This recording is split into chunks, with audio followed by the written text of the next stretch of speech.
Okay, welcome to this video. Today I'm going to show you how to use SAS University Edition and Sas Studio to turn a behavioral risk factor surveillance system ASCII format data set into a SAS data set. Let's get started. I'm presuming that you have SAS University Edition downloaded and installed on your computer and that you've created a My Folders shared folder on your own C drive.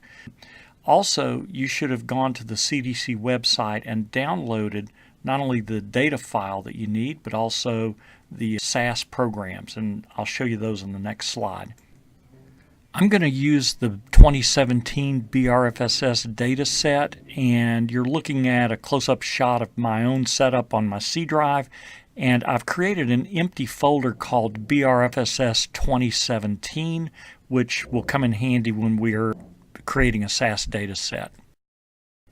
And this is just a close-up shot highlighting that empty folder. And this shot just shows the files that I need to download in order to work this process. I'm going to need the Format 17 file. I need the LLCP 2017.ASCII file. That's the data file in ASCII format. And then I also need the SAS out file, which is the program that allows you to convert the ASCII data set into a SAS data set.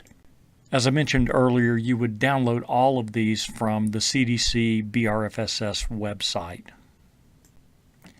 So once we have everything we need on the computer, now we can open Sas Studio, and I've already got that shown here. Presumably you've got SAS University Edition installed on your computer and you know how to open it. And if you look up to the left, at the bottom of the list, you can see the SAS out program. Above that, the LLCP 2017 ASCII data file. And up a little further, at the very top of the list, you'll see the BRFSS 2017 empty folder that we showed on the C drive of our computer in the My Folders folder. Click on the SAS out computer program and it'll open under the code tab on the screen. As you can see there, the green text.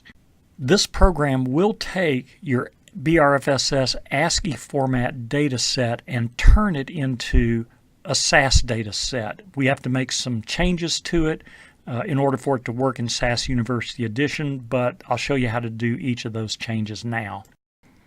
Pay attention to the lines that begin with asterisks. The first one says file name data in, and you'll see some text in between single quotation marks and greater than and equal to signs. I want you to scroll up till you find that statement, and that's the one we're going to modify. I've removed the asterisk from the beginning of that line of code, and it's changed from green type to blue and purple type. SAS won't be able to see any line of code that has an asterisk in front of it.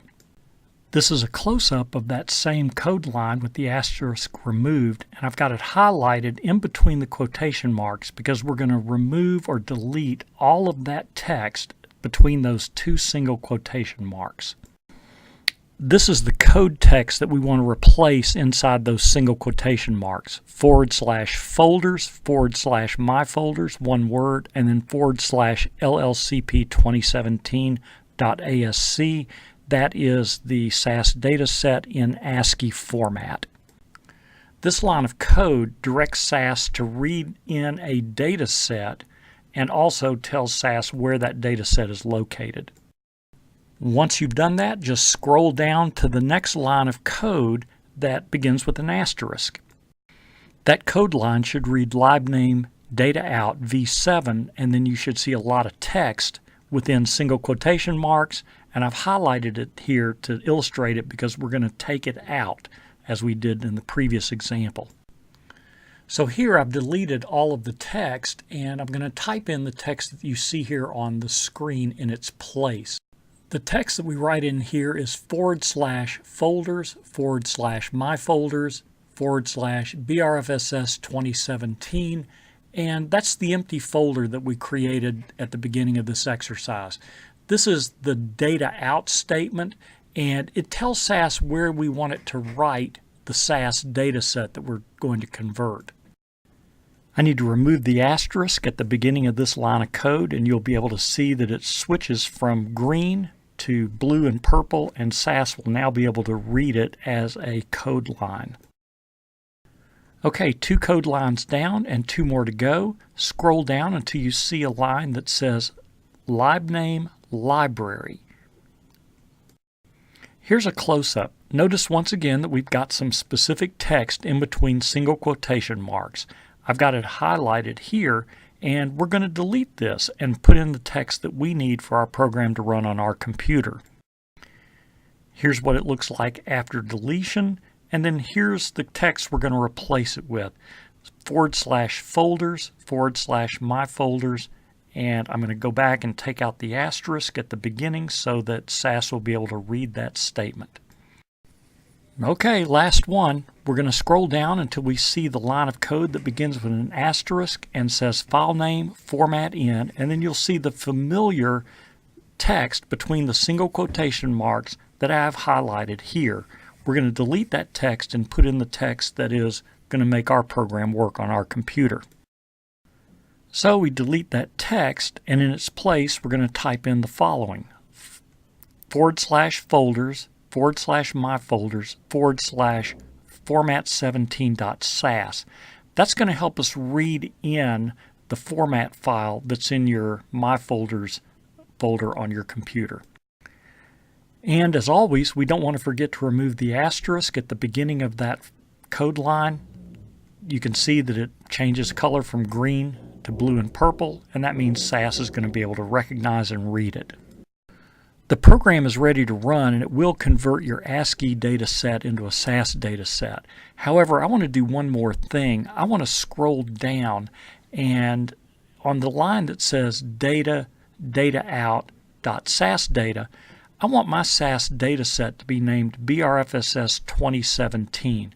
The default for this program that we get from CDC is to name that data file SAS data. I'm going to change that. Here's what the line of code looks like close up, and I'm just going to remove SAS data and substitute BRFSS 2017, as you can see I've done here in the highlighted text.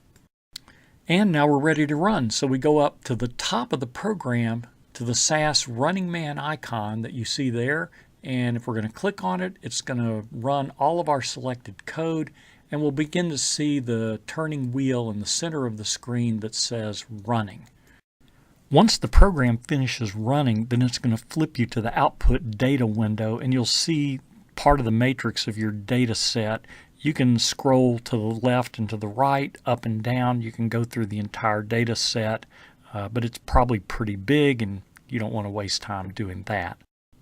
Instead, let's focus on the left-hand side of the program so that we can confirm that the BRFSS SAS dataset that we wanted to produce actually has been created. So if we look in the previously empty BRFSS 2017 folder, we do indeed see that we now have a BRFSS 2017 SAS dataset. And if we go back to our own file system on our computer, we can see that the empty BRFSS folder that we created in the My Folders folder also contains the BRFSS 2017 SAS dataset. So the SAS dataset that we created is actually resident on our computer. Okay, that should work for you. Let me know if it doesn't, though. I'll do what I can to try to help you. Thanks for watching.